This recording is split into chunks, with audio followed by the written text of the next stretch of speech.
Buff Nation, you guys have been patiently awaiting a new collaboration with me and Rawhide Media for you to shut down the internet. You don't need to listen to any other football channels when we're live, right, Raw? That's And right, man. I, That's right. I'm pumped about this. So y'all get in here and we're gonna have a great discussion. Be sure to smash the like, subscribe to Rawhide Media. And dude, it's our most exciting season yet. That's what we gotta say. But Raw, how are you doing today? We'll Oh, just I'm start there, man. man. Oh, I'm great. I'm great, bro. What I'm saying, just coming out of this off season, it's been it's been kind of up and down with Colorado, this new Vamp team. Their Shador and Travis, among others, not being there and seeing how Coach Prime's going to perform with them, and following the NFL with Shador and Travis, brother. It has been an eventful summer. Yes. Yes. Very different, I think, from seasons past. And I'm glad that we got some players to follow in the NFL now. That should be Hmm. fun, and we'll definitely spend some time talking about that.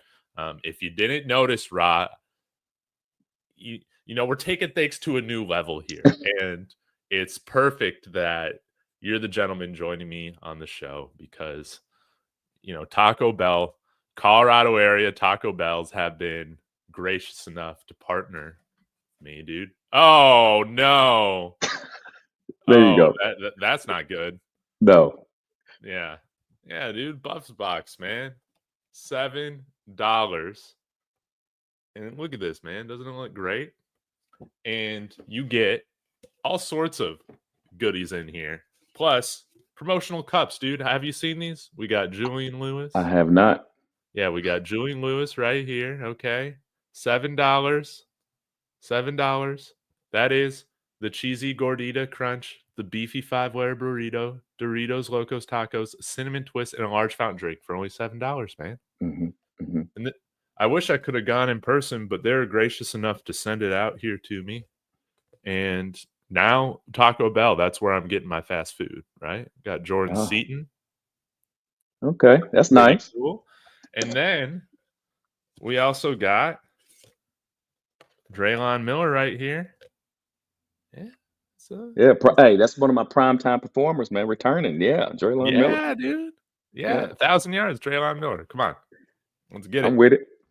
And then Quentin Gibson, man. So I think that he's going to get some time as a true freshman, even if it's just starting out on special teams. I think that he's Hmm. going to be involved in some capacity. So it's going to be fun. Y'all be sure to go support your local area Taco Bells all throughout the Front Range, all the way up to Fort Collins. So get yourself a Buffs box. We got more information coming out on this soon. It just came in the mail before we started. So Shout out to that Taco Bell and Buffs Box. Shout out. yes, that's what's up. So, Hmm. man, let's get right into it, man. It's a changing of the guard. It is. Travis Hunter, Shador, they're out of here. Off to the NFL or in the NFL. We lose a lot of our wide receivers, but this is fun, man. I've been on a lot of other people's shows over the last month, and they're like, "What do you expect? What are you looking forward to?" And the Heisman race, it was so important last year, Rob. Yeah.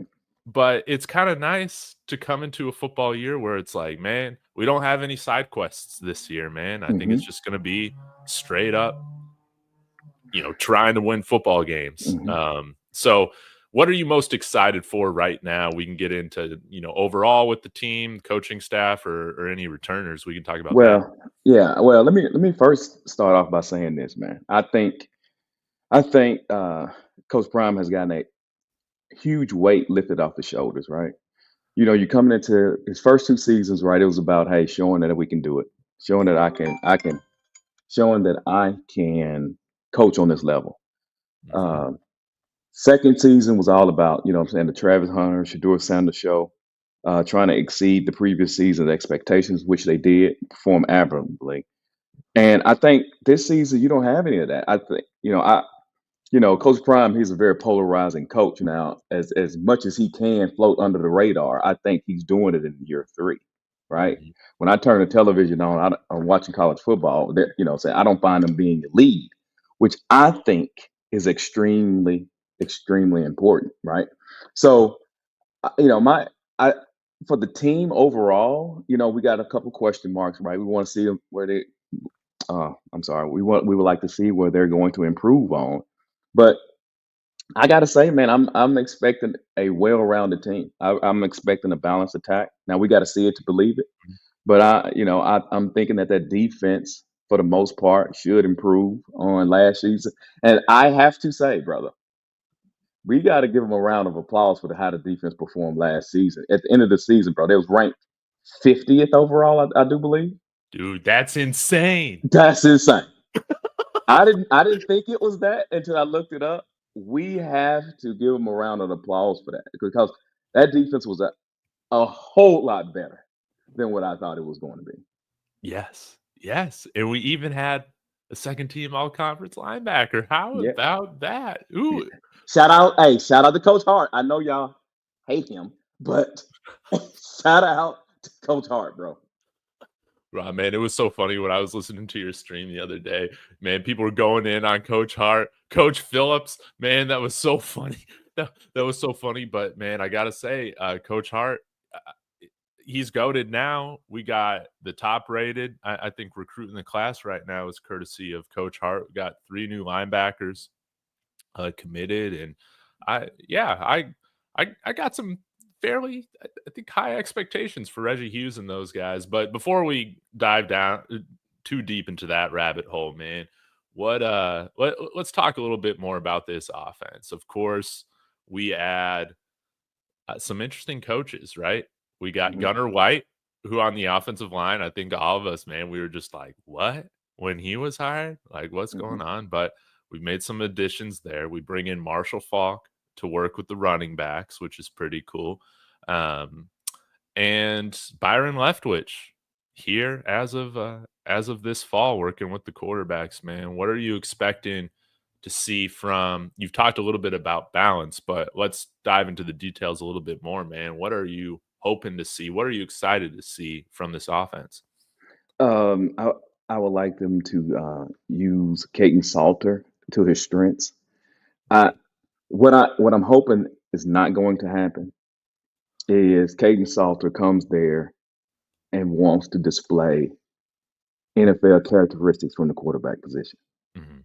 I absolutely don't want to see that because I think overall the NFL is changing. It's changing how they view that quarterback position, and it's unfortunate. I think Shador kind of suffered from that.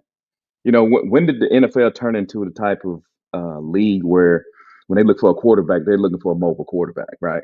It's Mhm. like uh, they have flipped on their head. So I just want Cadence. I want them to play Cadence Salter. He needs to go back 2 years ago Yes. and be that Cadence Salter, bro.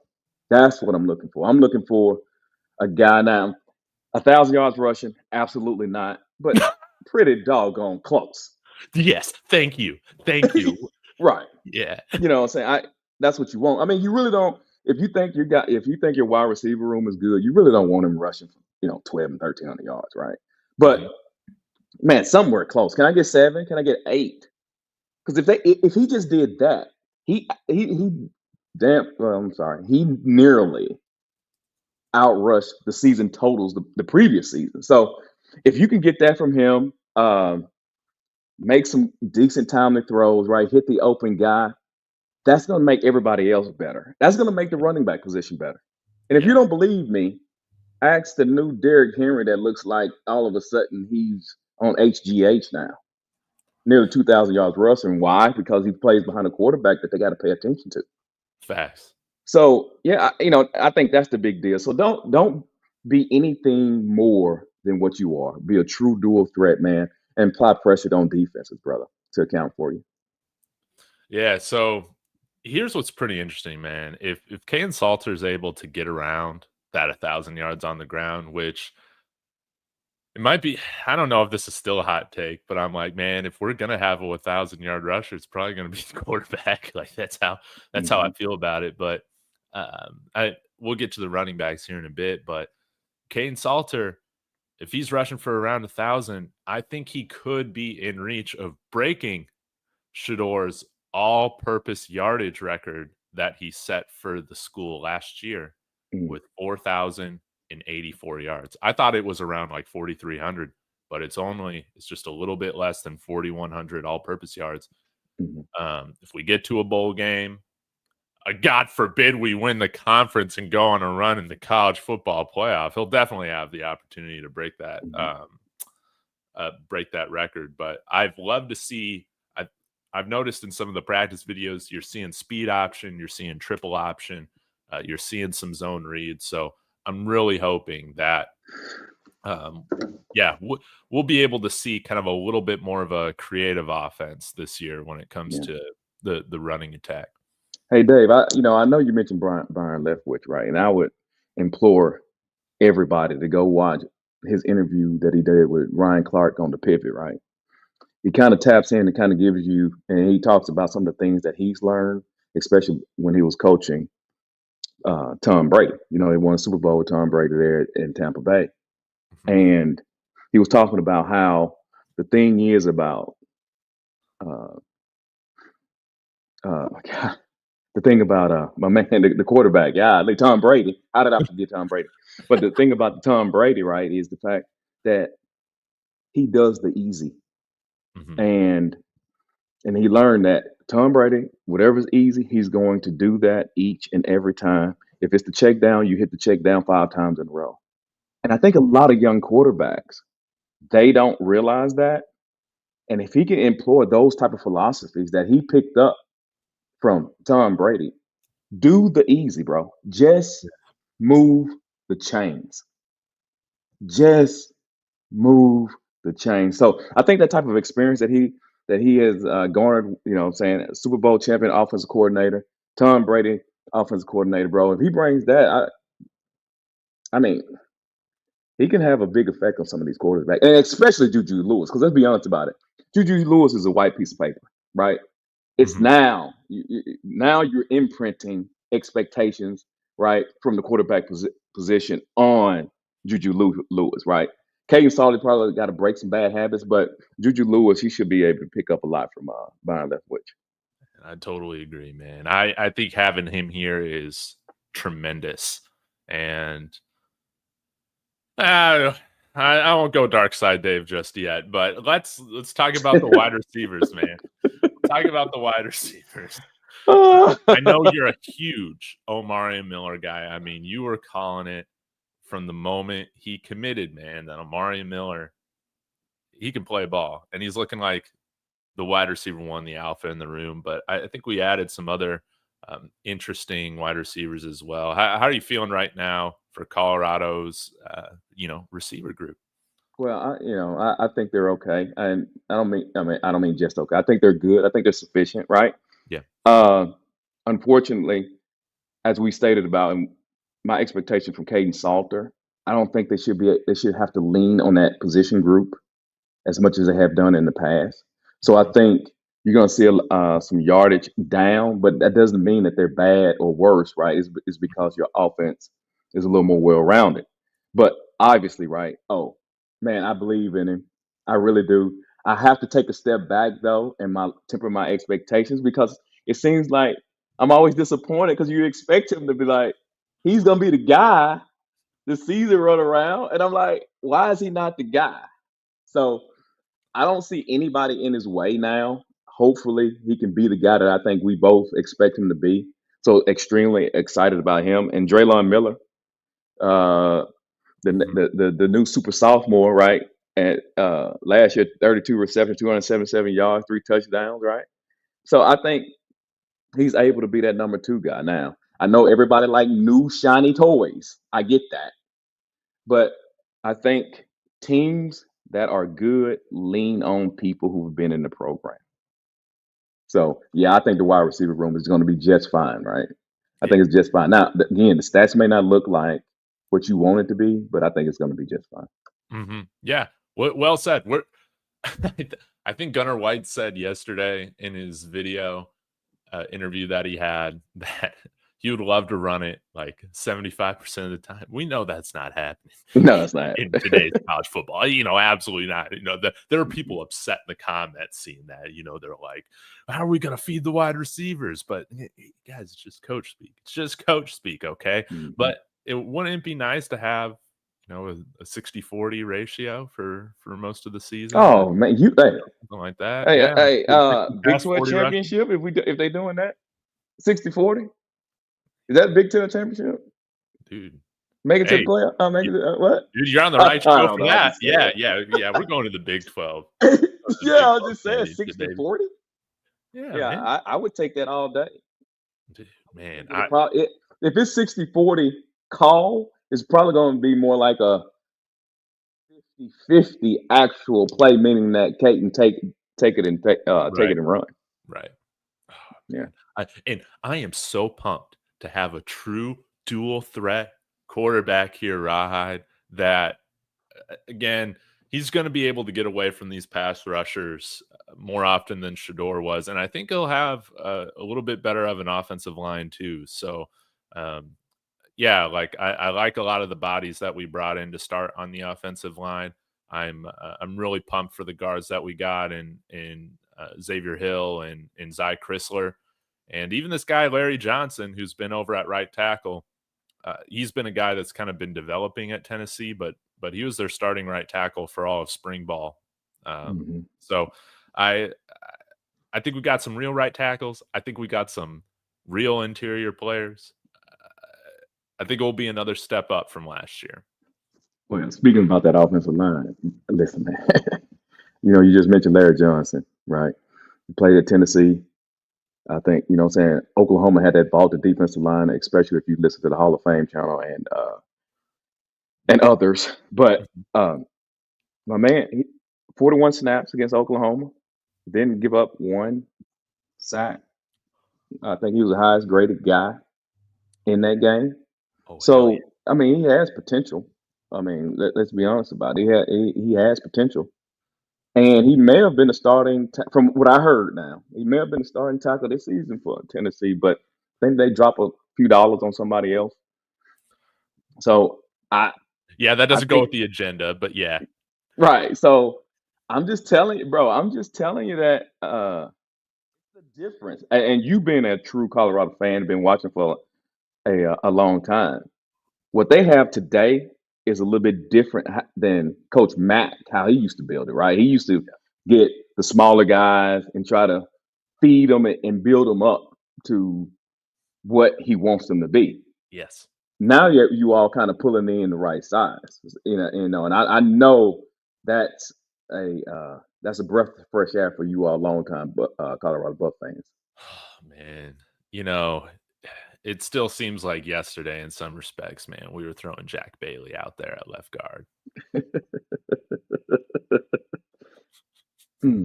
I don't. Y'all weren't even that big with what's his name? The guy that talks all the time used to be play offensive line. What's his name? Runs With the McChesney? yeah. Y'all wasn't that. Yeah. Y'all wasn't very big then either, were you? No. I think you're doing a lot of Okay. that zone blocking stuff. Yeah. So, but yeah, man, I think we're going to be able to run the ball more effectively this year. I'm not expecting us to have the best rushing attack in the Big 12 because that will probably put us around, if that were the case, probably around 200 yards a game, maybe a little bit over 200 yards a game. I don't think we're that kind of team. I think we're going to have more balance than that. But man, I also emphasizing the run is going to do wonders for this Hmm. offense. Like let's say the offensive line isn't, it doesn't take like a ginormous jump. I think it will take a nice one, but I still think that just emphasizing the run, getting these guys in a flow, it's going to help them more, man. What are Hmm. you thinking when it comes to our running game, running backs? Yeah, I think I think your running backs now. Hayton's hurt. Uh, Hayden, I don't yes, know. Do you know what type of injury it is? some sort of hand injury, so Oh, should okay miss then. a couple weeks, few weeks. Yeah. But I don't think that's neither here nor there. I still got Michael Welch, right? And they've got that little young guy. That what's his name? The track star, Track uh, Hawk, DeKalen DeKalen Taylor. Taylor, right? From Yeah. Incarnate Ward. So they Yes. got him. Hey, so you replace the young man from Dylan that went to Edwards. Kansas State. So Yes. you replace Dylan Edwards and you got DeKalen Taylor now. So from all reports, he need to be getting 9 to 10 touches a game in space. Yes. Thank you. And so you got him. I don't see a problem. I think the running back position is okay, especially again. You got to understand. I am coming from a perspective of Kaidon Salter is going to be a true dual threat quarterback, which Yes. also helps. Which also helps your offensive line. God, if you got a true dual threat, that slows the pass rush down. It slows it all the way down. Why? Because you're trying to keep him in the pocket. So if he's doing that, I wouldn't be worried about. I think that helps. I shouldn't say I wouldn't be worried, but I think that helps the offensive line. Now, granted, I know we got to see it to believe it, right? Because it's been a work in progress for the last couple of years. But with the size and girth that they got on the offensive line with a true dual threat, man, I'm less worried about the offensive line today Yes. than I have ever been. And isn't it great? Because again, around this time 2 years ago, we had the offensive line coach coming out saying, "What? Yeah, None of these guys are strong enough." yeah, Something like that. right. Exactly, bro. Exactly, bro. And you don't have no DT2. You ain't got Protect 2 out there. So, I mean, you good, bro. Dude, no offensive lineman dropped merch during the off season. We got none of them driving around Hellcats. Man, thank God, man. Gunnar White said, "Cut that shit out, man. We're here to block. We're here to Right. block." It's simple, man. So, Mhm. man, I cannot wait. And yeah, Trackhawk, man, this guy, almost had 1,000 yards last year out of Carnot Word. He's a guy that, again, we didn't have in the backfield last year after losing Dylan Edwards, a guy that can just take it to the house with that sort of speed. Did you happen to catch any of the interviews with the running backs done like a couple weeks ago in Marshall Faulk?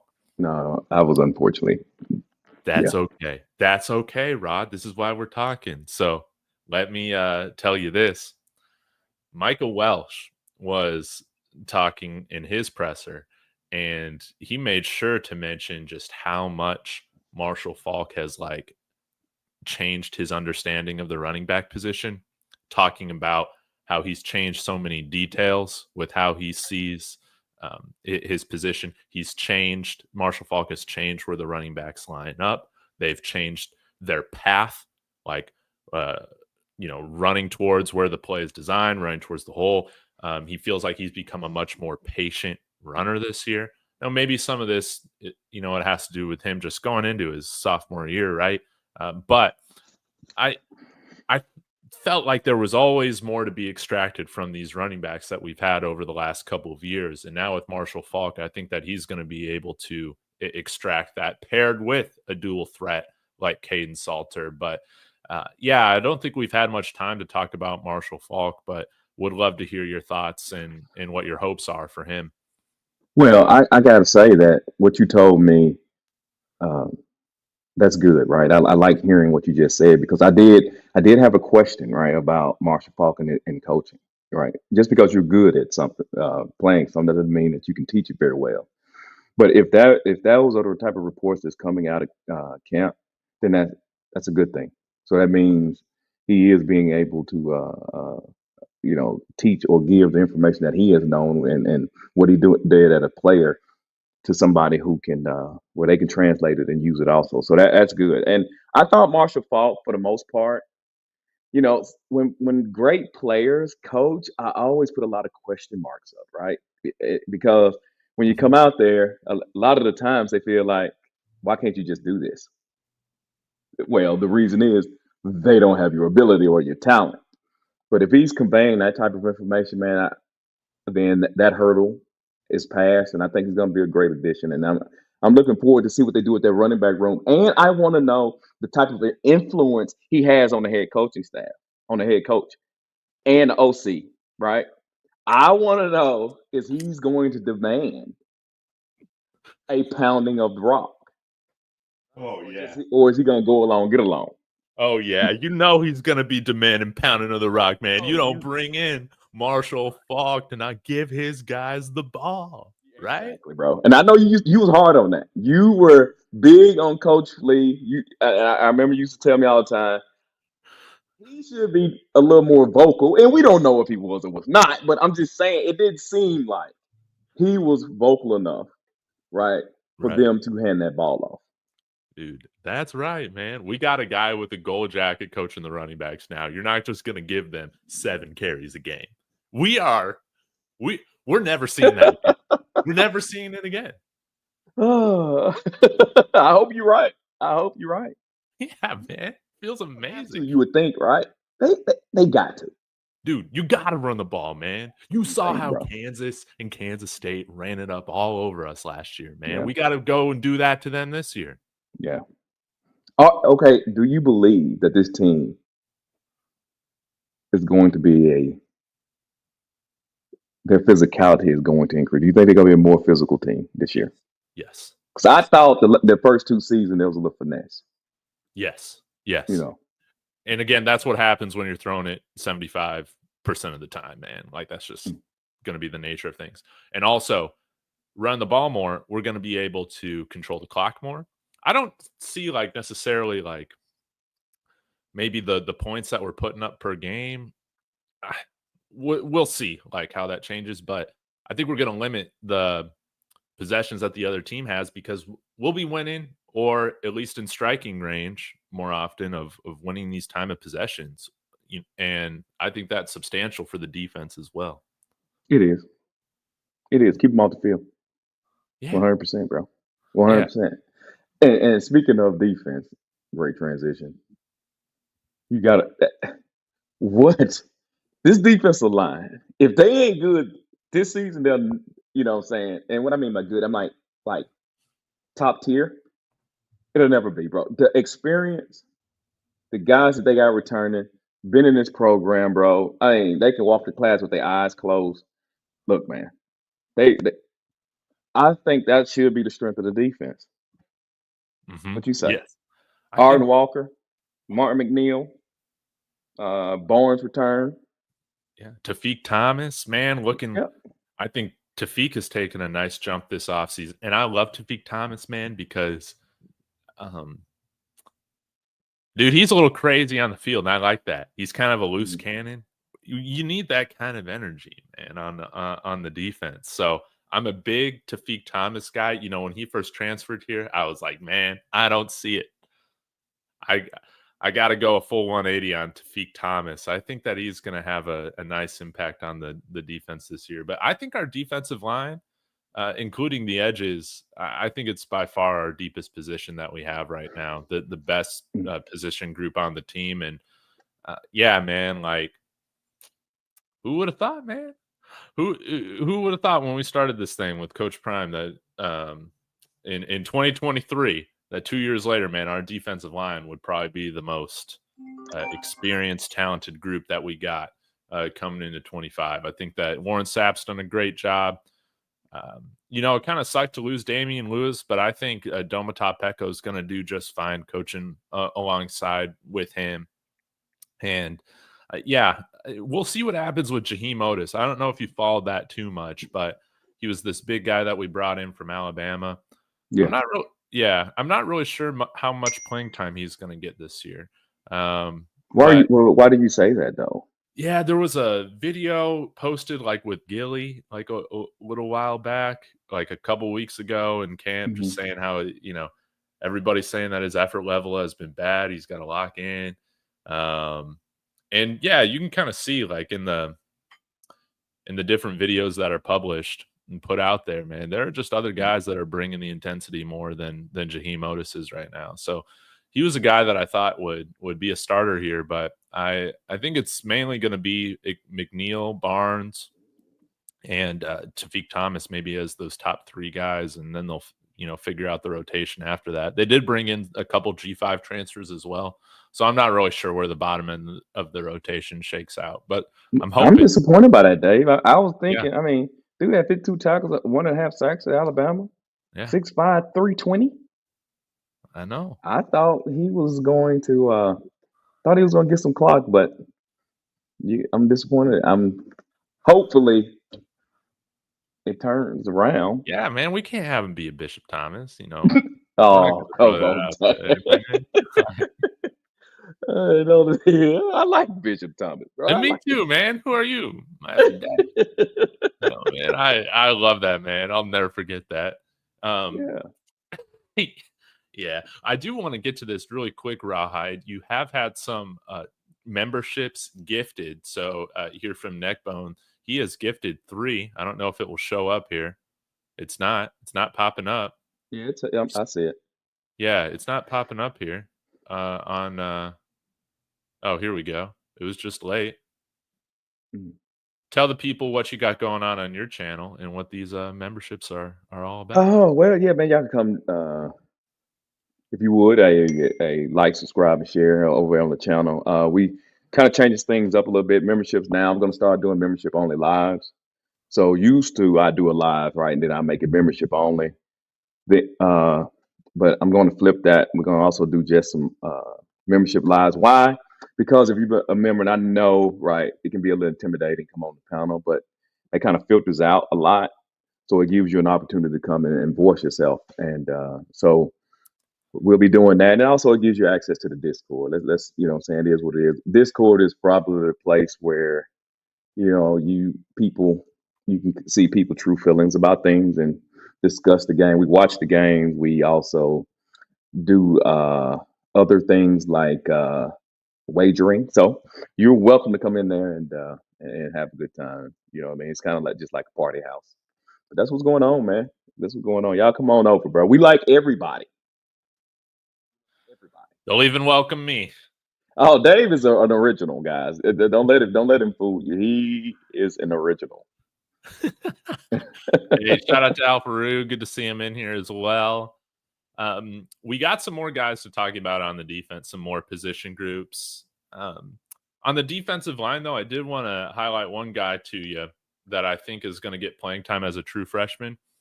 It sucked losing Taj McCoy in the transfer portal this year, but I think a guy that could come in and help make up for that production is IMG true freshman London Merritt, number 44. Most recently worn, I think, by Jordan Dominic a couple years ago. So I think that he's looked really good. He's firmly a part of the rotation. And yeah, so true freshman to look out for. So you think he's in the rotation? Yeah. He won't start with Arden and Sam, but I think he'll be a part of that next group.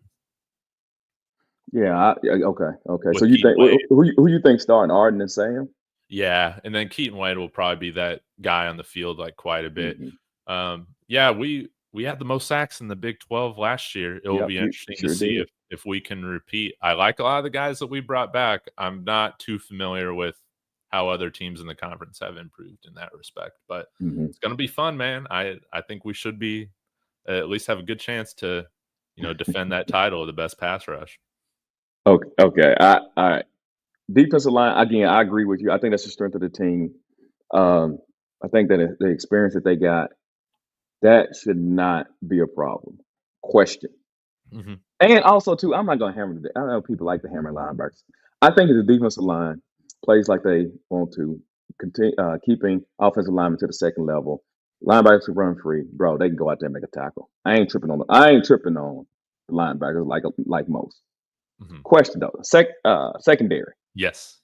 Oh, Now, I did need to say this. I can't believe I forgot this. Quincy Wiggins is going to be part of this like 5-man rotation. This is the year for him, Ra. This is the year for him. The original Louisiana animal. I remember when he committed, man. You were pumped up about Quincy Wiggins, dude. I was. And he's only a redshirt junior. He's got 2 years now, man. He's ready. He's ready. He is ready to make an impact for the team. Quincy Wiggins. He's going to get his first career sack this year. I'm calling it. I was so disappointed Yeah, man. last season. Okay, all right. I see they're talking to him. I've heard a few people talk about, you know what I'm saying, him and is he gonna turn the corner? Is the light bulb gonna come on? I kind of want to see it first, though. Yeah. That's reasonable. It's reasonable. Yeah. Yeah. Can I have that? Can I just say, just let me see him play? Yeah. Nah, he got the prototypical body. Mhm.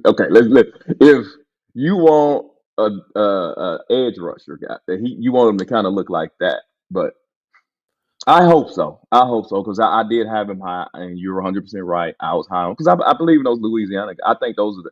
I'm sorry. I'll continue saying it. There ain't better. There are no more better. I know that was a terrible way of saying it. The best football players come out of Louisiana. Period. Yeah, man. Per capita. Right now, it ain't. Louisiana ain't the size of Texas or Florida, right? But for what they spit out, bro, some dogs, bro. Louisiana animals, bro, for sure. Well, when he's looking like the next Max Crosby, you heard it first on Oh, this Max show. Crosby. Oh my! I'm glad they don't know who that is, Dave. I am so glad they don't know who that is. Oh, But hey, I'm really sorry for interrupting you. I should be a better no, host, you but good. You Buddy's good. getting No, us no, back you on good. track. You Secondary. good. You were trying to talk about the secondary? Yeah. So two things, right? So that new strength and conditioning guy that they got, Swayze. Swayze. I don't know what he put in their food, but Steroids. he is turns Carter Stoutmeyer. You know how I love Stoutmeyer, Yes. bro. I was You hoping know you how I wouldn't love have lost the Stoutmeyer, bro. faith yet. Bro, no, I ain't lost the faith. I have not, Yes. bro. You know how I love Stoutmeyer, but my man out there looking like he a pro wrestler, bro. Hey, but I'm like, Like a I could not, linebacker? Like a bro. Yeah, I linebacker? couldn't Yeah. believe the transformation that he made because he's naturally big, and you can tell he's a Yeah. naturally big guy, right? So, and I think he probably has more problems with keeping his weight down than getting his weight up. But, bro, dude, I'm like, I just hope he can still run. Because I had a prediction. I said that Carter Stoutmeyer, this time when he ends his tenure at Colorado, he'll be a first round draft pick. I am backing off of that a little bit because they moved him to safety, and we know premium positions in the NFL in the draft, right? If you're gonna be a first round draft pick at Right. safety, that means you're like one of the best in a few years, right? So them the Cal Hamilton types, the old boy from Georgia, Mikael Starks type, right? That it's them. Mm-hmm. So since he got moved to safety, I'm probably gonna back off of that a little bit, but I still got high hopes for him, brother. Yeah. Yeah. I Now, I'm sorry. Go ahead. He's solid. Solid, bro. He's solid. And I thought when he came in for Shiloh last season, when they played Shiloh back in, they went the wrong direction. Looking I back mean, on I ain't what saying that. I'm not saying that to knock Shiloh. I'm saying that to up Carter. mm-hmm. Yes. I still think I he's know one of the you. Okay, I get it. I see it in your face, brother. You don't like it. That's cool. You No, don't no, like no, it. no, no, no. Because I'm trying to remember because I was flip flopping like from week to week on like how I felt about the safeties last season, man. So I'm just trying to think about where I landed, and I can't even remember. I Right, don't which is think we fine. had much of a difference between Shiloh and Carter, but all that to say, I think Shiloh was a good college safety. Okay. He wasn't Yeah. trash and he wasn't elite. I think he I was mean, good. hey, he's currently vying for an NFL roster spot, so clearly Yeah, that says that he was good. he was good. Yeah. Yeah, yeah. What you looking for? Nah, man. I'm trying to keep this thing from going too dark side over Yeah, here. I'm like, what I you was looking gonna make some other comments, but if y'all follow the show, y'all know what I was gonna say, man. It's all good. It's all good. But yeah, Carter, I'm still standing on it this year, Rawhide. All conference safety. First or second team. Doesn't matter, dude. Give me I think second. that's hands down, bro. I don't even think that's bro. That's nothing. Yes. That's nothing, bro. I ain't worried. That's nothing, bro. Yes, he's going to be that, brother, for sure. Yes, Did, dude. Let's go. Let's go. did he make any preseason? He probably didn't. I get he didn't. But No, did he make any preseason list? I Okay. think so, man. Yeah, bro. Now let's talk about DJ McKinney too. Oh Lord. I know that there's been some conversation about him over on your channel as Oh well. my God. I can't figure him out, bro. Is he good or is he not? I don't know.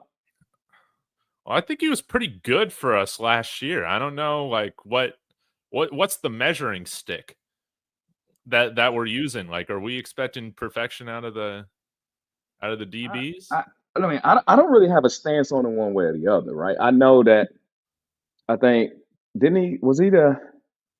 is PFF great, and you could take that with a grain of salt, right? Yeah. He had 75.3 coverage That's- grade, which is good, Yeah, right? that's So, that's solid. but I hear so many people. It's like he's like you either love him or you don't. It's like there's no in between, and I can't figure that out, brother. I had to lean on you for that one. Man, I guess I'm the wrong guy to ask because I think he's probably our most proven guy that we got in the room, right? Yeah. Hey, thanks, Neckbone. My Discord's going to be opening up this week. So y'all go ahead, take advantage of that membership. It's going to be a lot of fun. And, I've had the Broncos one going here for like 6 months or so. It's been great. Now I'm going to have the Buffs Discord going, man. It's going to be just as great. It's going to be a lot of fun, man. And if you are a content creator, you get in there for free. So it Shout helps. out. Yeah. It helps encourage collaborations with everybody. Which I think is fun. So Right. if you guys want in, let me know. But yeah, man, I think DJ McKinney should be good. Preston Hodge, I'm glad we get him for an extra year. Really, the biggest question is who's going to be these other guys. Tion Parks from Illinois State, RJ Johnson coming back for his second year with the team. And I know I'm forgetting some other guys. Noah King, he's this true freshman that already transferred from Kansas State, number 20. He was a 4-star guy, early enrollee over there. But like keep an eye out for him because, again, to me, it just seems like a big question mark on kind of where we go after our veteran players. But the other guy that I really like right now, and I just feel like he's just making plays. He's a little small. He's a little small, Rawhide, but I think he plays a little bit larger than his size. Wyoming transfer Tyrekus Davis, who actually played JUCO ball. Yeah, with Preston Hodge. What do you feel like the rest of the cornerback room shakes out at? I think that's I don't know, bro. Be straight up with you. I think that's probably one of my biggest question marks about it. I mean, we just previously talked about DJ McKinney. I don't have a stance on it one way or the other. I just tell you about what I hear, right? And it's like I would much rather hear middle of the road, just everybody kind of instead of those swinging, you know what I'm saying? Those swinging takes. So he could be good, he could be great, or whatever the case may be. At corner, I am scratching my head about corner though. I just don't know how it's going to work out. What about you? I have nothing for you on that. I see the guys. I did a deep dive. I'm watching the practices and all that, and sometimes I see them get cooked. But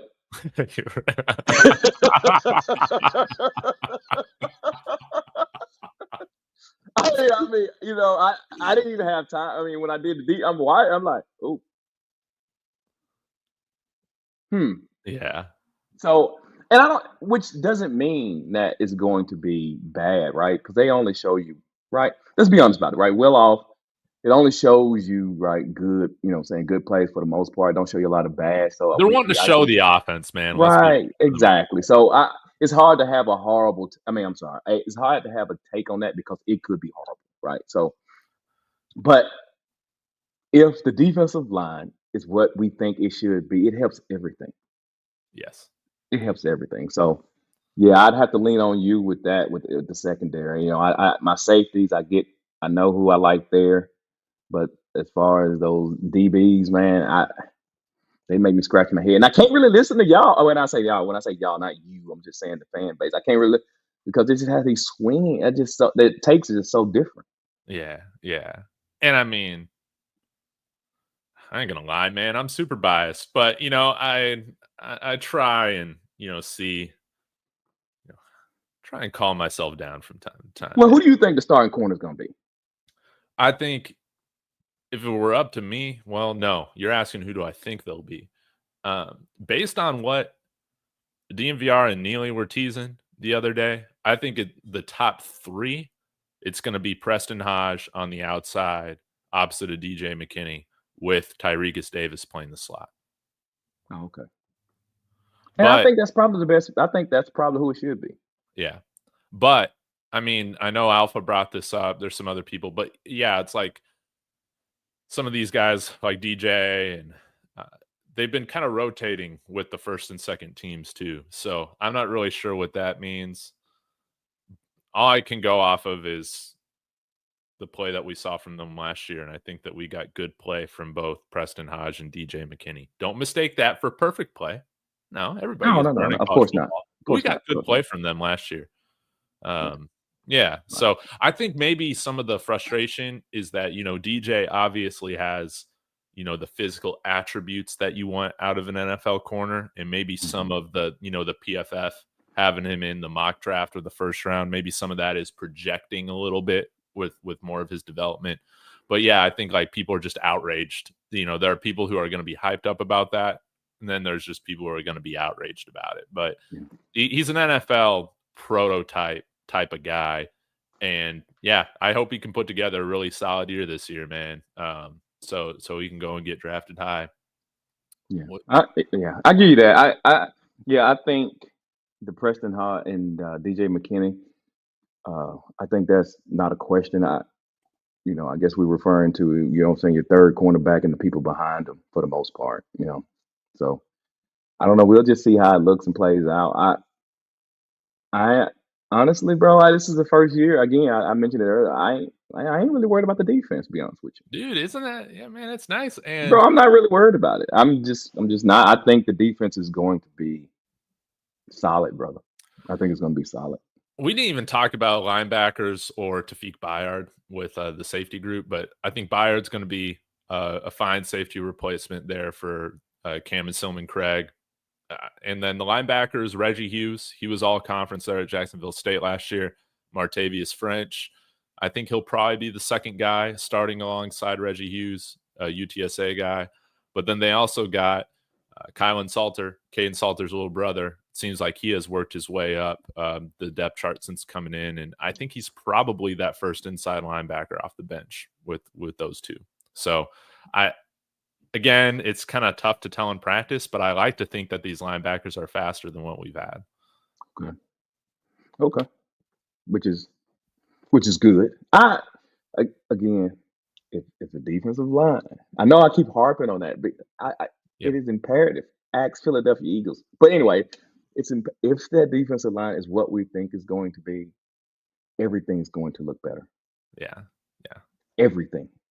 Right? Nothing's a question at that point. So, yeah, I'm with you on that. Man. I appreciate it because you can put me on game on that, on a couple of those guys, I was wondering about. So you put me on game. So I appreciate it. Yeah, absolutely. Now, how could we go a show with, I mean, we were begging Coach Prime to hire both of us to coach special teams 2 years ago. And I think we saw a nice improvement last year, but still, I think they might have cost us a game or two last year, Yeah. That we let them in and back in the games like Kansas State, Baylor, because we couldn't kick touchbacks. I think we've solved that with Buck Buchanan. I don't know if you saw this in the spring game. He hit like a 60-yarder, man. Mm-hmm. So what are your thoughts right now with special teams? Any idea of who you would like to see take returns? Kicker by Well, I mean, I don't even think that's a question about who I would like to see to take returns. We want DeKalin Taylor taking returns, right? Yes. I don't even get. I think that I am good with that. So that's been solved as far as the kicking game goes. I don't know. I guess it's another thing. We got to wait to game time to really get a good assessment on that because it's weird that they don't really show any of that. But so we'll wait till the season starts. But yeah, I think that special teams can play gonna be okay. Who they named Pollock took that job. Yeah, Michael Yeah, Pollock. Yeah, yeah. So I think they're gonna be fine on that. Your favorite player, Mata, he's still there. And yeah. I'm on the Mata train this year. I would love to see him go all Big 12 this year. That what was one of my happened? hot takes last year. Remember What happened? How did you get on that? What happened? What did you? Huh? I don't know, man. I must have been doing it for the clicks or the laughs or something, man. Right? You couldn't have been serious. Right? Yeah, but I Yeah. mean, come on. Listen, man. Mata's good at what he's asked to do. hmm He's good at what he's asked to do, and that's all you Now, can ask for, man. now it seems like, man, Mata's the only guy not working with Coach Swayze. What's up with that?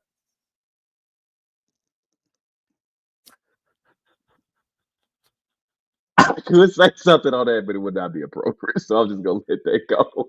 I'm gonna let that go. He just will. Hey, he will not. He will not do anything about it. This is the third year. Why won't he do anything about it, Dave? Dude, man, I don't know, man. I think that, if you're asking me my real opinion, I just got to go dark side Dave. Just Coach Prime favoritism, right? He's just Coach Prime isn't applying enough pressure to get him in shape. That's the dark side Dave answer. Well, I get it, bro. I know a lot of people probably hear that. They like, well, he's a kicker. What you Yeah. want for him? Yeah, I get that, but yeah, brother. I heard that he has been working on leg strength. But what I'm saying, when you start doing that, then you start messing with accuracy. Yeah. Yeah. Just So we can trust him from 45 in, man. yeah, just leave well enough alone, brother. Yeah. And then for those long ones, we can bring Buchanan in. He'll give you a 50-50 shot, I think, from 50 and beyond. That's like what his career percentage is, which is much better than what I feel Mata's percentage would be from 50 and Yeah. beyond. So I'll take 50-50. And if you're kicking touchbacks 80% of the time, 100% of the time at home, man, I ain't going to be upset, man. I'm not going to be upset with the kicking game at all, man. Yeah, you're right. You're right. No, you're right about that. You're right about that. Yeah. All right. Well, let's get to the big elephant in the room here. Oh, man, we're probably going to upset some people. Why? Right. Can you tell me, man, why are people so obsessed every season, man, with predictions? Why are people so obsessed with them? I was wondering where you're so gonna do much this. about freaking I was predictions? I was crossing my fingers. I hope Dave does not ask me a record prediction. Oh, Well, but then, man, you don't got to give one. You don't got to give one. no, I'll give you a semi-record prediction. Did you want me to go ahead and go, or did you want to go first? Dude, I'll go first, man. Okay.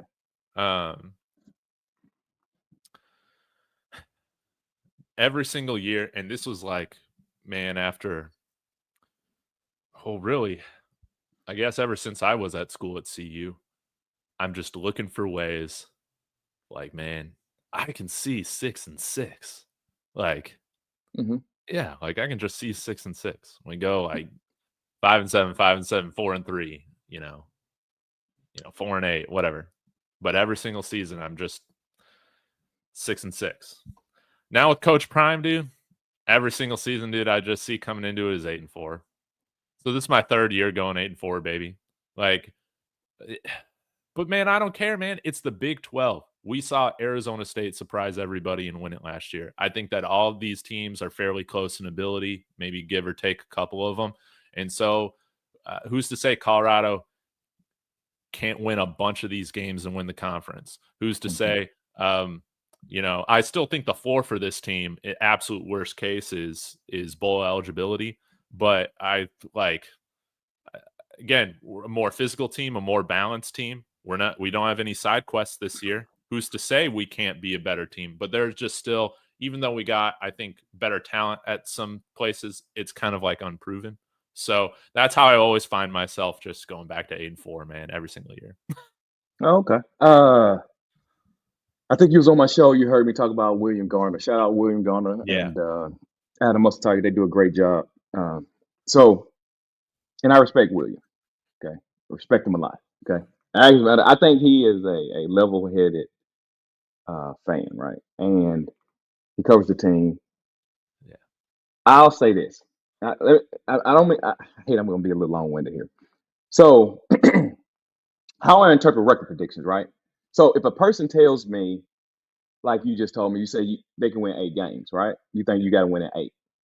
So, to me, winning 10 is a possibility. If you got them predicted to win 8, winning 10 is a possibility. And I heard William say, and it kind of took me back. He said they should win 10 games. When I hear a person give a 10-game record prediction, what I hear you saying, they can be undefeated. I hear that. You If see they what I'm get saying? some lucky breaks, yeah. Yeah. 10 wins is, bro. That's you think they can be undefeated. So when I hear it or give record predictions, right, I try to keep things in the perspective, so I get it right to 8. Because you can also fall on the backside 6, right, 7. So I'll say this. I think they got 5. If I'm a betting man, so I would bet that there are 5 games I think they're going to win, and that's Delaware, Houston, Wyoming, Utah, and Arizona. I think they're going to win those 5 games. Yes, Okay. absolutely. Now, if I had to bet losses, I would say Georgia Tech, BYU, Iowa State, Kansas State. Why? Okay. Because those teams there play a more physical brand of football. And we've seen in the past that typically teams that play that brand of football, they tend to have problems with, right? They beat Baylor, Right. on a Hail Mary. The game was close because it was a physical brand of football. Now, which I'm not saying that they can't do that. I'm just going on, history, it gives you an idea of what you can predict for the future. So if I had to pick losses, I'd pick those games. But then there's the toss-up games. I think TCU, West Virginia, Arizona State are toss-up games. Okay. Arizona State, we got to call a spade a spade. They got a hell of a coach. You got to get the dude credit, bro. Yeah. You I still think gotta that have they're a the coach. favorite to win the conference. Do you? Yeah. So I would put Oh, them in that group of like probably gonna go in as like pretty big dogs, I think, like right now. mhm. Yeah. But I also I'm not worried about Utah. We bitch slapped them last year. Yeah, of course. I keep telling you about you. I keep telling you all about Yeah. Utah. Yeah. So I think those are toss-up games. If they won 9 or 10 games, would I be surprised? Absolutely not. Because I think for the most part, the top of the Big 12 and the bottom of the Big 12, I don't think it's just that big of a difference between Right. teams. Yeah. I just don't believe it at all. So, yeah, 9 games, I could see him winning 9 games. But when you have close like that, you also could get bad luck. I'm sorry, man. I just had to laugh at this. Yeah, what I'm saying? You also can have bad luck and the pendulum swings the other way, right? So you can end up with 6. You could end up with 5 when everybody's close together. But yeah, staying on the positive side, I don't know, bro. Again, I appreciate you giving me the leeway not to give you a number, Yeah. but Give me a range. yeah, I would say I'd probably be 6 to 8 wins, bro. 6 to 8. Yeah, 6 to 8. If they won 10 games, I would be surprised because that means Kaidon Salter played well, extremely well. Yeah. Yeah. Right. Dude, And but yeah, 6 to 8 games, I I would think say. that's totally fair, man. I think Yeah. the biggest thing for me, regardless of the record, dude, can we please win a damn bowl game this year? Freaking finally. Peggy's on her last leg. We got her on life support at this point, man. She's just trying to see us win a freaking bowl game, man. Dude, I spent like freaking what was it? Like $600-700, dude, to go to the Alamo Bowl here in town, man.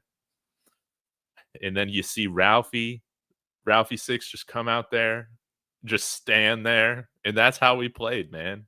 We stand there. It was just such an embarrassment, man.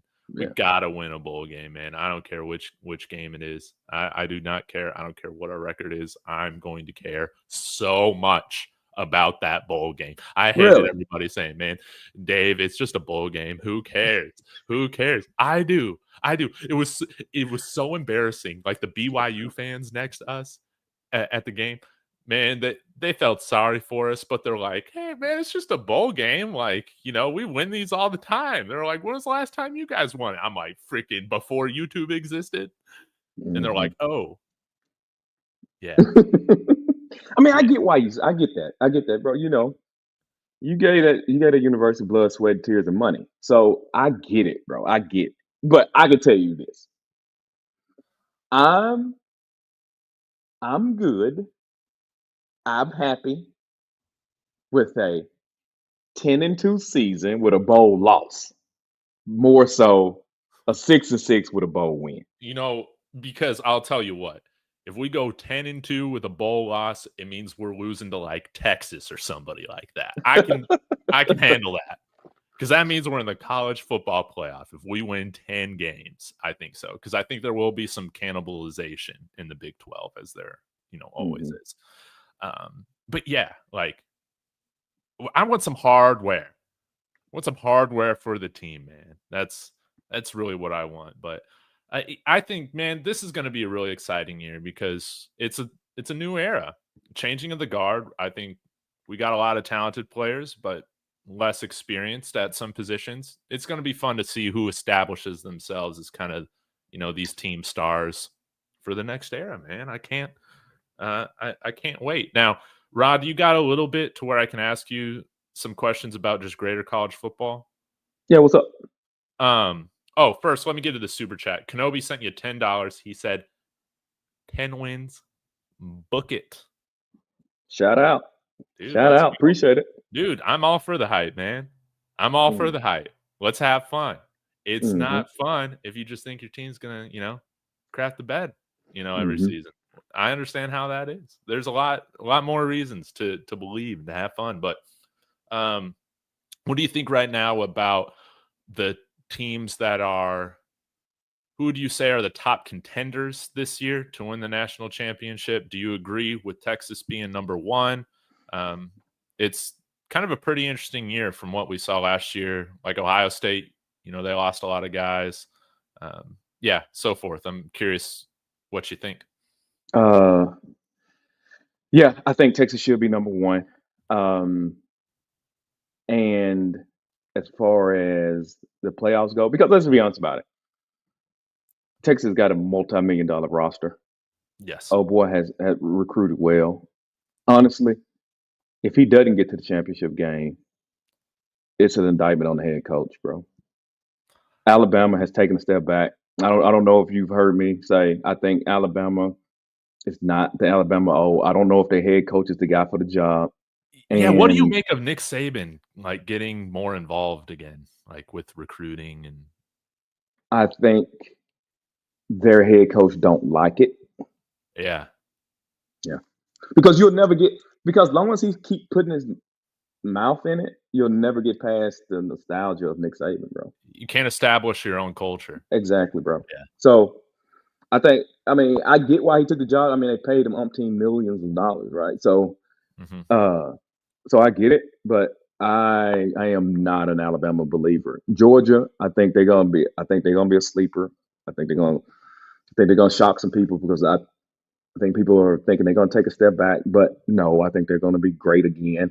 Ohio State, they're gonna be Ohio State. The question, I guess, all in all, because you asked me about the contenders, I think it's pretty much the same people, with a caveat on Penn State. If he doesn't do it this year, you need to have questions never about. Gonna happen. Yeah, you're gonna have to have questions about what you're gonna do with him, bro. I mean, Franklin is a great head coach, brother. Great head coach. Granted, he ended up playing in the conference where he played against Michigan and Ohio State. It's just levels to it. But this season, Michigan has taken a step back, so all you got to contend with is Ohio State, and you should be able to beat them this year. You got a first-round draft pick. People are talking about Drew Aller top 5. Is it Drew Aller? Yeah, Yeah. top 5, bro. I don't know, man. It looks more like a 5th-round pick to me based on how the draft went this year. But Well, clearly yeah. we all was wrong on that one, right? Oh, Yeah, man. Yeah, I've never taken an L so big. yeah. But, yeah, with Penn State in Texas, I think it's fine that they're number 1. Ohio State has a first-time starter. Oregon, they're gonna have essentially like a first-time starter. There are some other teams that are, I think, like hot names, right? South Carolina, maybe they could be a surprise this year. But yeah, with Penn State bringing back what they've brought, yeah, even Notre Dame, they got is it Lloyd Carr's grandson they got starting at quarterback now? I think he's a first-time Yeah, starter. I think they just announced it today, didn't they? Yeah. Yeah. Yeah, they just announced it today. I can't think off the top of my head. I have to look it up to see dude's name, but yeah, they just announced it today, brother. And then like Oklahoma, I'm not really, Oklahoma, but they, Oh, Oklahoma. Whoa. Let me speak on that because Bishop and again Hall of Fame. I would not be surprised if Oklahoma just win 3 games. Dead serious, bro. Dead serious, bro. Man, Venables is toast then, man. I don't think he's a good head coach. Nah. I think and I know they would ask me, well, where do you get that from? I guess I get it from how that team has performed. Because you came into this conference, right? And I get it, right?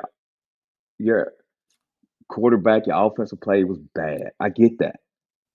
But you can't tell me a top of the pyramid school can't perform better than what they put on the field. And see, when we talk about national championship contention, it's not about the quarterback, bro. Quarterback don't make that decision. It's about the team. If you are at the top of the pyramid, you get bad quarterback play, bro, you should be winning 8 and 9 games still. Great quarterback play helps you. Only thing great quarterback do for those teams is help you beat them. But everything else on the team, you should be able to beat everybody else. You follow what I'm saying? So Yeah. Texas should have a hard time with Ohio State. If Texas ain't got a quarterback, they play Ohio State, they should lose that game. But still, Texas should beat Ole Miss. Texas should beat, you know what I'm saying? Who I got? Mississippi State, right? Because those teams, their greatness is not predicated just on the quarterback position. Right. So my thing with him is I just don't think he's a good. I think he's a great coordinator. He's kind of like my man who used to be for New England Patriots, their quarterback, McDaniel. Yeah. He's a great coordinator, but he can't coach a team to save his life. That's fair. That's fair. And let's be honest about it. You was top of the pyramid. You won those few games in the Big 12. Them wasn't your peers. Those teams was not your peers. Your peers are the Texas, LSU, Alabama, Texas, Georgia. You see what I'm saying? Ohio State, Penn State, Michigan. Them your peers. Right. Anyway, my bad. I can go on and on about that. Man, I love it. I'll have to clip that one. Now, R Code Kane. This is a great one. Where do you got Miami this year? And Carson Beck. The Carson Beck led Miami Hurricanes. All right, see, this is another one right here. Here we go again. This is another one. Miami Hurricanes. There was absolutely no reason for y'all not to make the playoffs, but you didn't make the playoffs. So the question is, what's the problem? Sound like to me you got a head coaching problem. That's what it sounds like to me. You got a head coaching problem. So are you all going to win a lot of games? Absolutely. You're Miami. Y'all been recruiting well. So you'll probably get 9 to 10 wins like Stretch just mentioned. But I don't see y'all making a dent of doing anything in the postseason. You want in and out. You're in and out. You know, because I would figure if they get 10, Clemson at playoffs from the ACC, and then you get Miami, and then and you good. Yeah, Florida State, I'm not expecting. Yeah, I ain't expecting that either. We'll see what they look like against Alabama the first game. Yeah. Mm-hmm. Yeah. I don't think it's gonna go great. No, I don't. Okay. Is Carson Beck any better than DJU? What do you think? I just think they saw the mistake the Seminoles made with DJU, and then they go out and sign Carson Beck, man. Yeah, I think Carson Beck's better than DJU. I think Carson Beck played inconsistent football because he could look terrible in the first half and come back and look like a champion in the second half. His consistency was extremely off. So I think Miami's okay with Carson Beck. I mean, think about it. Miami, there's only a few teams that they have to worry about. I don't have Miami's schedule in front of me. But again, I'm a talent, the Jimmy and Joe guy. The amount of talent that they got and the teams that they play in that conference, they should not be having problems. And Carson, it should make it easier for Carson Beck. All right. Chalk Miami up for 10 wins. It's decided. Yeah, they'll probably get 10. I keep avoiding this question.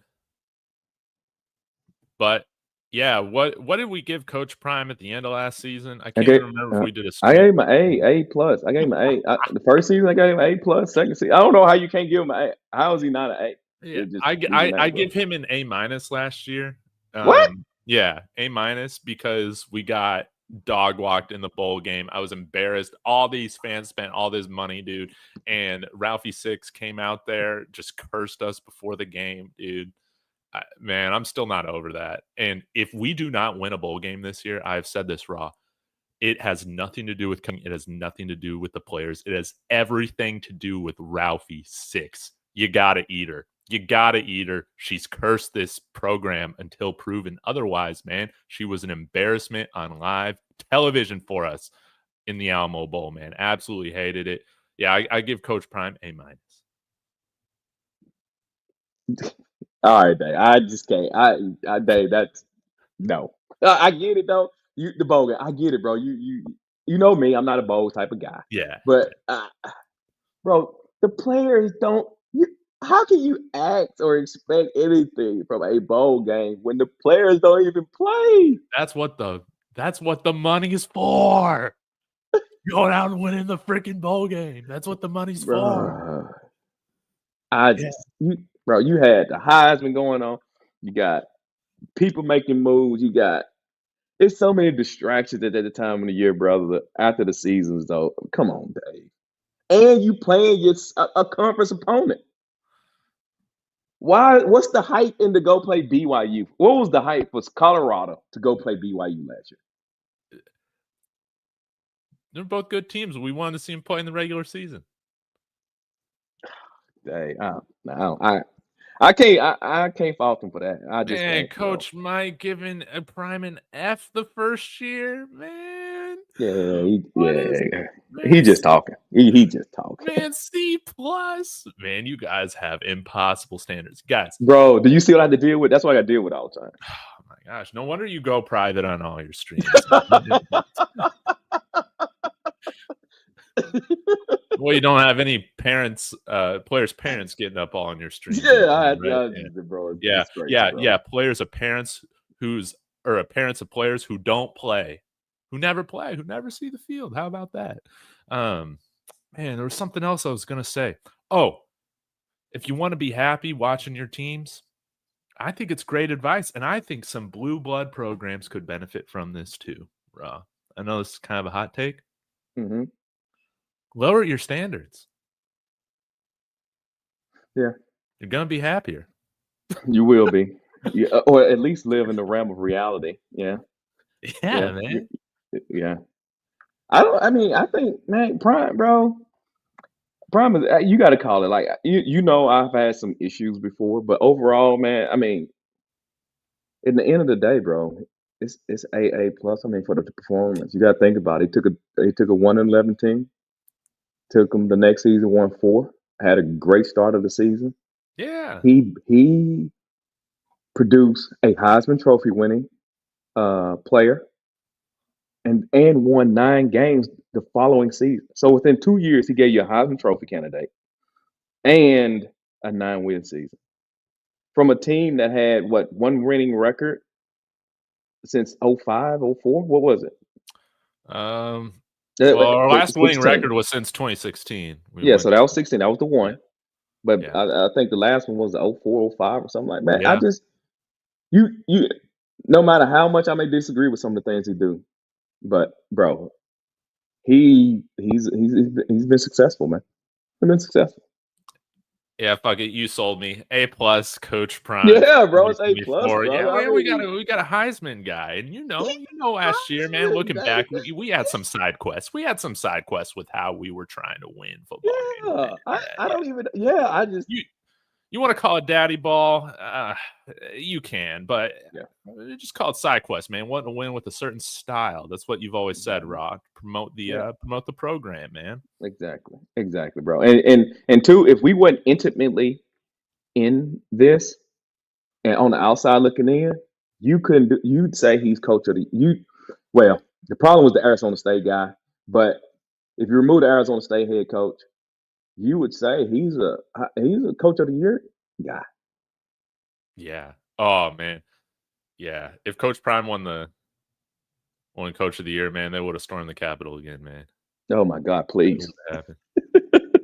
But yeah, I'm just saying, but yeah, I mean, you got to give it to the Arizona State coach. Why? Because they were predicted to finish last and they went to the playoffs. Mm-hmm. And I don't think people really understand that. But man, I got to be honest. I know that I guess we're kind of developing like a friendly rivalry with Arizona State, man. But they're real easy to root for, man. If it's not going to be the Buffs, man, I'm going to be rooting for the Forks. I like their team, man. I like what they got going on. Kanye Udo, I think, is going to be a great running back for them. And I mean, how can you not love what Kenny Dillingham's doing with another poverty program before he arrived? it was, brother. And they got a little history, though. I mean, if you go way back, it's kind of, man, it's kind of sad how some of those teams on the West Coast, they just kind of like gave up. Yeah, I they had kind of Jake feel Plummer, like man. Jake Plummer, Jake the they Snake. did. They did. Oh, here we go with a Alabama fan. I'm just saying. Yeah, so I think he did a tremendous job. I think Prime did a tremendous job. I think the Big 12, I think it is going to have a lot of competitive games. I think you're going to see some upsets that what we call upsets is not really upsets. I just think I think people are very close. Oh yeah. Man, I was gonna say something else about the Big 12. Oh, BYU. So the one thing that I think, man, I think we beat BYU. Now, I'm not saying it's going to be a blowout, but I think it happens. They got a quarterback, true freshman, wearing number 47, man. We can't lose to a quarterback wearing number 47. Didn't they lose their main quarterback? Yeah, he transferred out due to some, I guess they were faulty, essay allegations or whatever, but I guess because he was still doing it, he should have just been soaking, because I don't think he would have gotten thrown off the team if he was soaking. Yeah. You don't think? I don't think they would have thrown him off the team. Yeah. But anyways, I think he's at Tulane now. I don't even know if he's eligible for this year. But anyways, they're starting number 47, dude. We cannot lose to a quarterback with 47 as his number. Man, is he not going to change that number? I don't think so, man. They showed him, with his height videos, man, wearing 47. Now, again, this isn't the deepest college football analysis, but what my gut is telling me is you can't lose to a quarterback wearing that number. Yeah, I'm with you on that, brother. I actually agree with you on that. I actually agree with you on that. So I am not against it. So hey, if they beat BYU, we got that. Hey, that you ticking closer to 10. Yeah, if I don't care if their quarterback is wearing number 1 or 47. If we beat BYU, man, I'm going to be saying that's a quality win right there. Absolutely. Because we're still going into their house.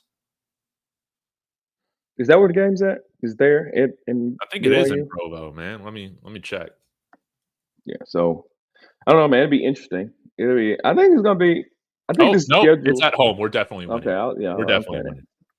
Yeah. I think the season's gonna be interesting. I think this schedule's a little bit harder than last season, Yes, I would agree and with you. so I think it's gonna be interesting to see. We don't know. Again, we don't know what uh, some of these schools gonna be like. Iowa State. You know, I'm still scratching my head about them. Have you heard? Did you go on one of their podcasts? Did you do a show with an Iowa State guy? No, I did a show with the Oklahoma State guy. Oh, Oklahoma State guy. Okay then. Yeah, Okay. that was hilarious because he's like, "Man, we got no quarterbacks." I'm like, "Man, I went through years of that. I totally understand how it goes." He's like, "Yeah, man, it's not going to be good. My Gundy's going to get fired after all this, and it's going to totally taint his legacy." I'm like, "Man, that kind of sucks for them, Do man." you think Oklahoma State quit last year? I feel like they quit. Dude, I would have quit if I was on that team. Yeah, I think they quit. Yeah. I really do. Raw, have you ever been on a bad team? Like in youth sports? I've been No. on some bad oh, dude, let me tell you. I played high school baseball my freshman year, and like this is what killed like any enjoyment I had out of baseball. Y'all know how much I hate baseball now. But we had like this ex-army coach dude running us more than the track team. We were playing into the summer. Dude, we would throw games just so we didn't advance in the tournament so we could go home earlier. Like, you know, when Josh Shapiro went in to pitch in relief, man, we knew we were going home early. Like we were all so happy. Like, man, when you're Uh, just getting destroyed, man, you want to go home. oh. Absolutely. Hey, Absolutely. So I understand what those teams go through. look, I don't mean to change the subject, but we didn't touch on something that I needed to ask you about. Talk to me about Zach Atkins, tight end, 6'4", 240. Oh, dude, we didn't even talk about the tight end. No, no. Zach Atkins. So I was on Bill Carroll. I've had him on the show a couple times. He's runs College Football Focus podcast, HBCU Draft Scout, but covers all of college football. So we were talking about Zach Atkins. I like him. Now, I think he has like 30 career receptions coming up from Northwest Missouri State. Hmm. Talking with him, this is not the traditional Northwest Missouri State that you would have thought of from like 10 years ago or 15 years ago when they were winning like every single D2 national championship. Hmm. Basically, they've been a terrible program after their coach retired a few years ago. So he's athletic. He can get downfield, he can block, and he can run downfield and catch passes. Again, the standard that I want for our tight end group right now, it's not super high. Like, I'm not comparing it to do we have an Omarion Miller type of guy at the tight end position. Zach Atkins Hmm. isn't that guy. But this guy's like a real college football tight end. Like, he's going to be able to do both. Again, only 30 receptions, I think, throughout his career there. But Division II quarterback play on a bad Division II team, I'm just going to chalk it up to that. Okay. Yeah, I've been hearing a whole lot of good things about him. Yeah, and like you said, 37, 360 yards, 4 touchdowns across 3 seasons. But yeah, he got the size, 6'4", 240, if those Mm-hmm. numbers are correct. And I guess the biggest question is, are they going to play a tight end? Are they going to play 11 personnel? I think we'll see more of that than we saw this past year, because I really like Sincere Brown. I think he'll start alongside Omarion Miller. Of course, Draylon is going to get work. And I do like JoJo Williams, number 8. Like, you do have a solid 4. But right now, I wouldn't put this 4 up against last year's 4 and say you got to have those 4 on the field just as much as last Hmm. year's. I don't think you got to do that. Okay. And I know you got to go, but last thing, you ain't even got to comment on it. So when I did my deep dive, I'm watching, bro. Staub look good, bro. Now I know it don't mean anything, right? It don't mean anything as far as playing, bro. Staub looks good, bro. Okay, all right, okay, okay, Dude, okay. Dude, it's great, Okay. man. You know, I'm here for the stop agenda over, man, Raw. I've been getting, shout out to everybody in the comments. This is the time to just hype your guy, regardless of where they're at on the depth chart. Like, we need stuff to debate and talk Yeah. about at this point. So, no hate. No hate. I'm just saying But I might hate a little bit. I might hate a little bit. I've been I getting comments on got you. I got you. no, I've been getting comments on how are we going to keep Dominique Ponder from transferring out? Yeah, okay. I ain't saying, bro, first off, I don't think that's equivalent comparison to what I'm saying. Okay, hold on, bro. Bro. I'm watching. I'm just saying I'm watching, bro. I'm not biased, right? I get it. You see, I know KD. You see what he did, bro. I'm not biased. I'm just talking about I'm watching for players play. Obviously he's not gonna start. He's not gonna be the second string. I know all that. I'm just telling you when I'm watching and I see him, man, he got some zip on the ball. He gets the ball out on time. The few times I've seen him, bro, he looks like he's comfortable in the system. Man. I'm just telling you that, yeah, bro, he looks good. So if disaster hits, we can. You won't skip a beat. Dude, I like this rawhide here, man. You ain't gonna skip a beat, bro. Dude, I love it. Because I think I can tell you this. I think he throw it better than Salter. Oh yeah. I think he throws it better than Salter, bro. Now, I only got small samples. I think he throws it better than Salter, bro. You think he's sticking out his career here at CU, or you think he's gonna end up transferring at some point? Well, if he wants to play, he's gonna have to transfer. Yeah. I wonder if he just wants to go into coaching. And that might be the case too. Yeah. It means okay, all that I just said, all that what I guess they would call glazing I said about stock, it don't mean anything. Let's make sure we're clear.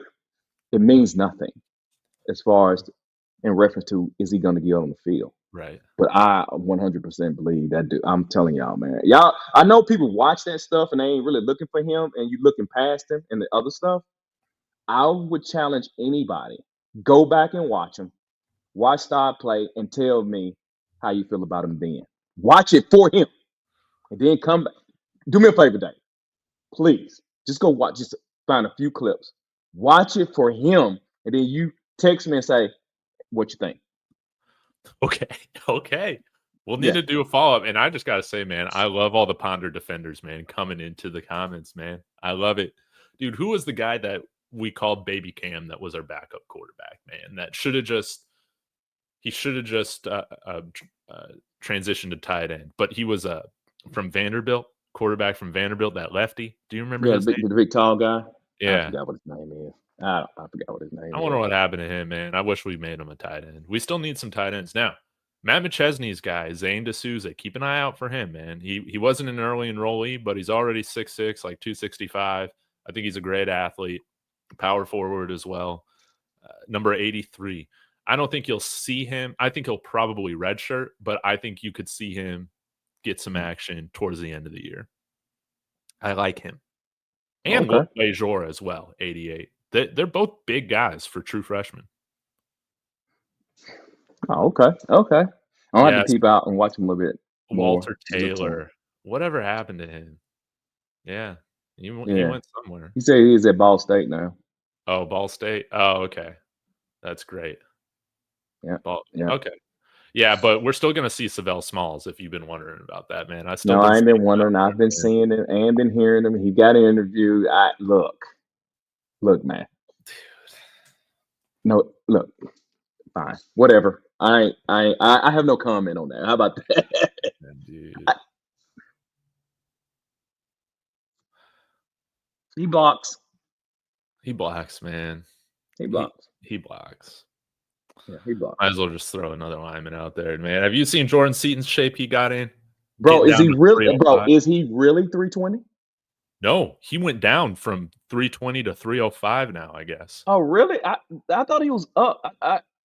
Last I heard, a when I was watching, they said he's not 320. They said he is. Or Yeah, 315? I Maybe made I'm a note lying. on it. I made a note on it. Jordan Seaton. Yeah, they said 320. I think is he really 320? I don't know, dude. You say he's 305, I thought he was but 305. I thought he lost a well, bunch of weight. 305 is still up. Remember last year he played at 295. Yeah. But now he's lost all the fat and he's just a rock. Yeah, yeah, Like he it's transformed his body. You got to give him that. He transformed his body. Yeah, and he needed to add weight because he played at under 300 last year. yeah. But I think, man, maybe this is crazy, but my expectation is for him to be at the very worst, like, second team All-American. Yeah, easy. I think so too. I think second team All American. I agree. I agree. So I great. agree because he had a great showing last season, and people got to understand blocking behind Shador is not easy. That ain't an easy task. He holds that ball quite a bit, and for him to perform the way he did, Jordan Seaton, you can't have nothing but great things to say about him. I think what was he 67.2 overall PFF grade, Yeah. 75.3 pass block, 62 run block. I mean, he only allowed 3 sacks. Again, that ain't easy playing behind Shador. As That a ain't true easy. freshman, man. As a Yeah, true freshman. bro. They wasn't 3-step, plant the foot, let the ball go. They wasn't doing that. They was cooking some dinners back there and then throwing it. Ra, I got to ask you about this too, man. I Oh just Lord. have to. I have to, man. I've been trying to hold out hope, but maybe I shouldn't freak out too much about it, man. But to me, I just think it's crazy that Shador's still number 4 on this depth chart in Cleveland, man. Well, what do you make out of it? How the hell is Kenny Pickett still on this roster after not even Well, he playing at probably all won't in be. preseason? He probably won't be. Okay. He probably won't be. But look, I get it. I get it. I get it. You know how I feel about Shador. I thought it was a first round draft pick. Obviously, NFL thought differently. But he's a 5th round draft pick. If Denver had drafted a quarterback in the 5th round, he'd be 4th. That's just how it goes. I don't take it as a reflection on him as a talent. I don't think that's what it is. I think what it is, it's a business, right? The NFL is a business. It's not like college and any of that. And depending on where you pick is depending on the investment that they place into the player. Yeah. You pick Dylan Gabriel in the 3rd round, bro. You invested money in that. He's probably gonna be second out in this particular case. Now, as far as making the team, they said he's gonna carry 4. I hear they're carrying 4, so that's That would be good. insane. Yeah. That is just.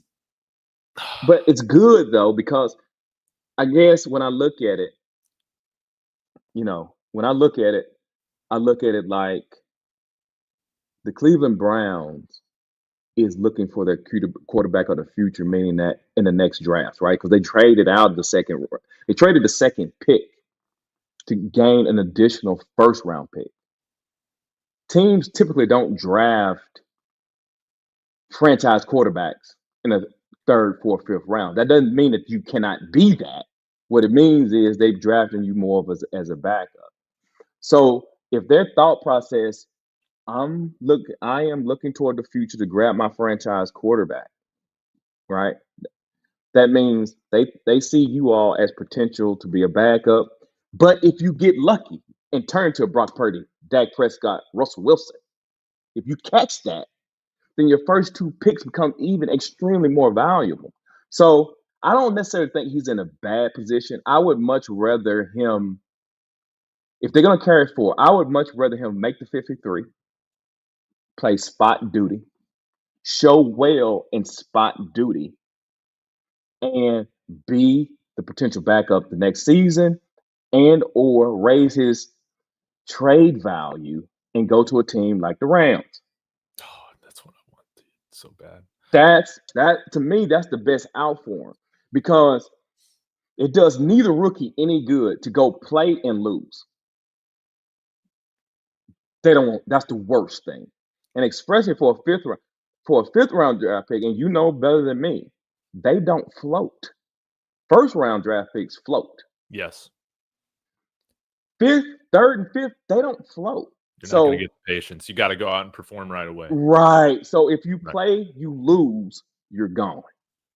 So the best thing to do is play spot duty, put some good work on tape. They use you as a trade asset to build around what they want to. You get to a place, and you can be Kansas, Minnesota. What's his name? Quarterback Sam just went to Darnold? Seattle. Sam Darnold. You could be Sam Darnold, right? You could be a man down there in Tampa Bay. I don't know what's wrong with my brain, but Baker Mayfield. Baker Mayfield, right? Yeah. So you can be a Baker Mayfield. You could even be my man Wilson at not Wilson, but my man at the Jets. What is wrong with me today? I don't know what's wrong with me, bro. I apologize. The man with the Jets, Justin Fields? Justin Fields, bro. So you can be that. It's amazing. I know they draft order and how they've been traded, but I can't think of their name off the top of my head. That's insane. But yeah, so you can be that, but you just don't want to be. I don't want him to play and lose. I don't want that. Yeah. I just don't. Again, I don't think it's a huge. It's not a competition, guys. It's not a detriment at all if he competition. sits. I don't think it's a detriment at all if he sits. No, it ain't. It's not. But I do feel like there is a divide in the organization. I do think, I know not everybody thinks this, but I do think Andrew Berry is the primary guy back in Shedeur. And I think Kevin Stefanski has had more power in the organization than him. And he was responsible for the Dylan Gabriel pick. So it's going to be interesting to see how it all shakes out. But I would die to see Shedeur in a Sean McVay system, man. Yeah. And now with Matthew Stafford already hurt, man. I was really praying, man, that they were going to draft him in the mid rounds, man, when he was falling, because I just think, man, he would be fantastic with the Rams. Yep. But as you brought it up, man, these quarterbacks, when they leave the Jets, when they leave the Browns, plenty of them have gone on to have, second acts very successful. Mm-hmm. Yeah. You just don't want bad tape as a fifth rounder, bro. You just don't want that. So, and everybody who's pleading and begging and crying and all that, oh shit, First off, guys, I know it's the NFL and it's different, and y'all don't, and maybe a lot of the fan base don't understand that. There's one thing, and I've mentioned this before, and I know, right? It ain't. I'm just trying to tell you how to count the cabbage. The NFL does not like drama. They do not like the Tebow effect. They hate it. Head coaches don't like to go up there and be asked questions about your fifth round draft pick. That's not a conversation they want to have. David, I think you can relate to me, right? I mean, you wouldn't want your Bronco, right? I mean, Tim Tebow was a Denver Bronco, man, and the only way we were going to be okay was by replacing him with somebody like Peyton Manning. Yeah, exactly. Bro. Otherwise, man, the fan base would have been all over the place. But there's still some fans that were like, "Why are we moving off of Tebow for Peyton Manning? What, why are we doing it?" But I'll say this, insane. Man. Yeah. But it's like some of this, it's out of Shedeur's control, because right. I don't necessarily think that he, as an individual, is a distraction. But he is such a big star that it's like that's the problem. That's the problem. That can be the problem. And I just want him to be in a situation to where he's supported. Again, I think Andrew Berry has his back. I think Andrew Berry wants him there. But it's an issue, again, when you got the dysfunction that Cleveland has, where the GM and coach aren't on the same page, man. Yeah. He would be Shedeur's best spot is be with a strong organization where you have your quarterback in place, and it's not long before you have to pass the baton, kind of like Jordan Love. Yeah. So if he could go somewhere, like the Rams and play behind that. That's a strong organization. You're not going to hear a whole lot of yelling and crying about, saying, should he play? And the coach ain't got to really deal with that every press conference. And he could just sit there, learn, get used to the NFL system. And when the guys time up, he can just take the baton and take off. I think that's the best thing for him. Yeah. As far as for long-term success in the league, right? Because the NFL has said what it is, right? No matter how much we think he's a first-round draft pick, he's a fifth-round draft pick. Period. No, man, yeah. Oh, that's for another show, dude. Do you have any money on Travis Hunter winning both offensive and defensive rookie of the year? I haven't found a bet where I could bet that the same. Oh, that sucks. And there is no money to be made when you bet them separate. That sucks. But speaking of, since we talking about bet, I like it. So take the Giants to make the playoff, plus 710. I got it's plus 710 for them to make the playoffs? Yeah, it's worth it. That's worth the bet. I got Cam Scott. Unfortunately, Cam Scatterboo is not where I needed to be because he's hurt. But I got him as offensive rookie of the year. It's plus 5,000. It's a couple more bets that I'm going to make, but we had an hour and 40, so I don't want to prolong. Oh, dude, you're good. I still had to say this. I know I always go longer than because we're just having so much fun, man. We're making up for lost time, man. We didn't get together all off season, so we're here. But Bishop bringing up the New Orleans Saints, dude, man, it is crazy to me that they got a quarterback room right now. Spencer Rattler, Tyler Shook, and Jake Haener, man. And I don't normally, care about preseason to this level, but I went on my Broncos show yesterday, Horsepower Hour, and I said, man, we're going to make 6 turnovers on defense against those trash quarterbacks this weekend. That's just how it's going to be, man. But if you're the New Orleans Saints, man, why didn't Kellen Moore? Okay, obviously Shador would have been great in New Orleans, but just say you're not going to pick him. How the hell are you taking Tyler Shook over a guy like Jalen Milroe when you've been running with Jalen Hurts the last couple years, man? Hey, probably because he's like the way Jalen throws the ball. I've been there, done that, so I don't have the things needed. Man, this guy's a dummy. Then this guy's a dummy, dude. This guy just won a Super Bowl. This guy, I'm with you though. He won Super Bowl MVP too. Yep, he did.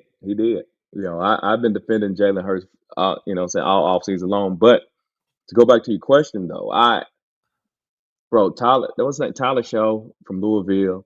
They were pumping. I don't know. As soon as the season ended, his stock went through the roof. Dude, he was so bad. Where was he? Was he at like Cal prior? I can't remember. No, I thought it was at Louisville. Wasn't he at Louisville? Well, he was at Louisville, but I thought he was a transfer for somewhere else. Oh, I don't know. I don't remember where he transferred from.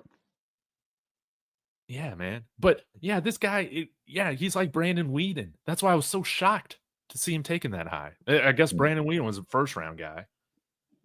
Yeah, bro. His stock, bro. Every time you turn the television on, they were talking about Tyler Show, bro. Every single time. I don't care what NFL, what you was watching, they were talking about before the draft. I'm talking about right after the season, about people being drafted. He went from, hey, man, I remember, man, he went from, hey, man, I'm telling y'all, there's a guy out of Louisville, Tyler Show. Dude, he was at Oregon.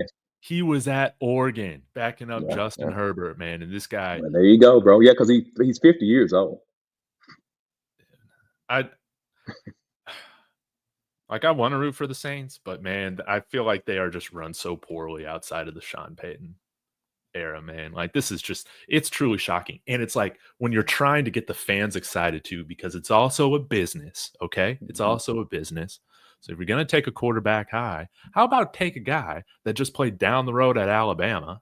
That's going to put people in the seats at the Superdome, right? Mm-hmm. But his passing though, sometimes, man, I know he's a great athlete, but man, he can be off target though. The Alabama quarterback, he can. He's not the most perfect quarterback, but it's like if you're playing the upside game between Tyler Shook and Yeah, Fucking Jalen yeah, Milrow, man. Jalen Milrow, yeah, much higher. Ceiling's Yeah, a lot higher, a lot yeah. higher. And it's also about having an entertaining brand of football, man. Hmm.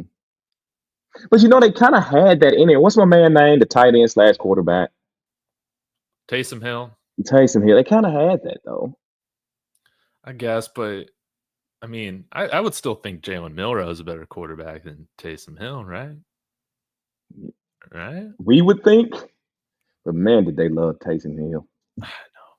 Yeah. Yeah, he's out this year due to a knee injury. Otherwise, I was thinking, man, like, we still need a third tight end in Denver. Do you? Yeah. Oh, yeah, dude. Outside of Evan Ingram, like, it's pretty slim pickings. Adam Troutman's our other tight end, man. And we drafted a basketball player in the 7th round that caught 4 catches at Utah this past year for 4 touchdowns. He's like 6'7", but dude, he had like 5 penalties this past weekend. Like he has no idea what he's doing on the field. There was a Kane Prescorn was on the field, like waving him over on when he's supposed to motion, like doesn't even know the play. So I think he's going to be put on the practice squad to develop for a little bit. Yeah. Hey, if he works it out though, if he get it worked out. Yeah, man. Yeah, he's just, he's white LeBron James. You don't put LeBron James on the field to block. You put him on the field to catch touchdowns, right? There you go, brother. For sure. Speaking of the turnover, I mean the penalties. I was going to ask you about that with CU. Do you think that's going to be something that they're going to improve on? Man, I sure hope so, man. I So sure it hope was so. pretty bad though last season. It wasn't as bad as, again, I think we made a good jump from 23 to 24. I still feel like we'll always you saw a lot of the pre-snap penalties, I think, decrease, even though we still had some. I still think, man, this defense is going to be getting pass interference and personal fouls and stuff like that. And I don't mind it. I don't mind erring on the side of maybe being a little too physical, a little too aggressive. Plus, it's just clear that I don't know if this team will ever be given the leash that some other college football teams are with some of these borderline calls, man. So, I got you. Yeah, they were going to be fine. Yeah, that was like 121st last year. Are you serious? We were that bad? That bad. Okay. You know how people were talking about our defense like being top 25 last year? We were 50th, right? So but you was 50th though. You were 50th. That's really good. That's really good. That's doggone good. Yeah. You think we can get into like the top, 3rd in college football? Top 3rd, that would put you in. It's 133. So what's that? Slightly within the top 40, 45. Yeah. Well, that's possible because if they slow the game down and we run the ball like we think they're going to, I mean that's probably less possessions. So I mean they were 50th. So I think no, I don't know. If they have the best defense in the Big 12, we're winning the conference, right?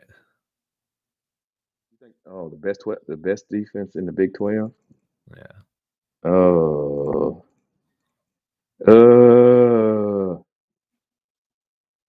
Yeah, bro, they can be top 3rd. They can be that. They can be top 3rd. Absolutely. If they were 50th, top 3rd is just 44th. That's 6 slots. They can do that. Yeah, 6 slots, man. Now, running the ball, we go from last to where do we end up in the country this year? I would be happy with like halfway, 72, 71. Where does 150 yards a game put us? From last year? At last year's rankings. Yeah, just in general, right? You talking about rushing last year, right? Yeah. So if you said 150 a game? Yes. That'll put them at somewhere around here. Let me look. I can tell you that's somewhere around 79, 80. Yeah, I feel good about that. Yeah, that's good. Yeah, that's good. Like slightly within the top 80. That's a jump of 50 spots. Yeah. That's good. Yeah, it's good, bro. And I see Kaidon Salter getting somewhere between, 60 to 80 rushing yards a game. And then, I think we'll have more success on the ground this year. Yeah. I mean, I was surprised too to see how much that defense improved. So I was surprised too. So yeah, bro, if the defense can be top 30, like you said, and they can get up to about 80s, yeah, you're talking about a pretty good season. I would, if all things else work out, right? So Yeah. you're talking about a pretty good season, man. Yeah, 150 yards a game, man. We can do that. We can do that. Oh yeah, for sure. For Yeah. sure. Kaidon Yeah. Salter's going to get you. He's going to get you minimum 50, I would think. Yeah, 1,000-yard rush. Again, 4,084 yards. He needs 4,085 yards all-purpose to break Shador's record. I think that's something to keep an eye on, man. That's going to be the one thing I'm really paying attention to, like stats-wise. You think he's going to be over a 3,000-yard passer? He threw for 2,800 last year. He threw for more before that in 23, I think. So I think he'll be around there, man. I think he'll be around there. Yeah, I don't know. We had to see. I think his best pass year was 2,900 though, right? His best passing year. Yeah, because he was just short of 4,000 yards total in 2023. Yeah, so you're looking at but also that same year he rushed for 1,600 yards. So I'm not thinking he's going to rush for 1,600 yards, right? Okay. So, but yeah, 2876 passing that year. Or he was at 25 and 1,500, 25 and 1,600. He does. Man, if he's doing that, that's crazy. But again, I don't think you want that. I see. I was thinking more on the line, which is possible. What you're saying. I was last year. Yeah. I was thinking more so about. I figured he could probably be a sub 3,000-yard passer, a 600 or 700-yard rusher, which is not bad. No. Yeah, I think that. And then that means we get a 1,000-yard rusher out of the backfield, right? Well, I think cumulative. Yes. Oh man, I pray to God, man. Dude, if we can have a 1,000-yard running back this year, we get a blue chip running back in this year's class. I think so. But I don't know if the only problem with that is you need a mainstay, and you remember you still got to get the young little track star guy a lot of balls.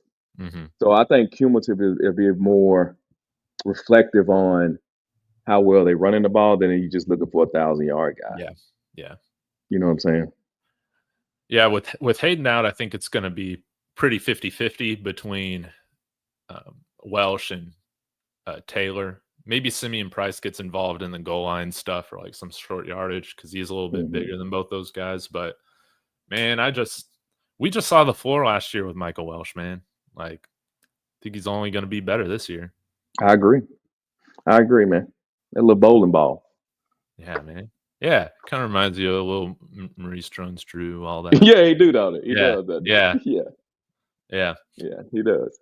Rawhide, I gotta get some lunch, man. Thank you. Yeah, I was about to say, you went way over what you wanted to do. Yeah, dude. I said we were going for an hour, and like I gotta go get. I wish I was still in Colorado, man. I'd go get myself a $7 Buffs box and try and get one of these again. Thanks Taco Bell for including me, even though I'm not local right now. But Quentin Gibson, baby, I love this. So y'all be sure, man. Tag me on Twitter if you're able to go get the Buffs box. I think all this stuff's pretty cool. And I forgot to share this. When you purchase, there is money going back to CU with this. Well, Right. Sort of. So they're doing the scholarship tie-in with Colorado area Taco Bell. So for every CU touchdown scored this year, Taco Bell is going to donate $1,000 to the Golden Buffalo Scholarship Fund. And it's going to be a lot more than that, man, from what I understand, because they got other partners and stuff. So there's going to be a lot of money going back to CU with this. support your local Taco Bell, man. I love it. But Ra, Right. what do you got coming on your channel? We got to Well, be getting together through the season. yeah, NFL we and don't have to college. we don't have to make this a weekly deal. But on Wednesday, guys, y'all come on over. I'll be having another live on Wednesday.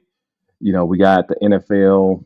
They're be making cuts. I'm sure they started already making some cuts. But NFL, we got the Colorado Buffaloes, of course, right? That dominates. And you be able to come over and get your thoughts also and share your thoughts and talk about how dumb I sound or do not. And tell me where you stand with that. You know what I mean? Right? It's amazing though. Not to boast. I'm pretty good at these predictions, bro. I'm just saying. I'm just saying. I'm pretty good. I'm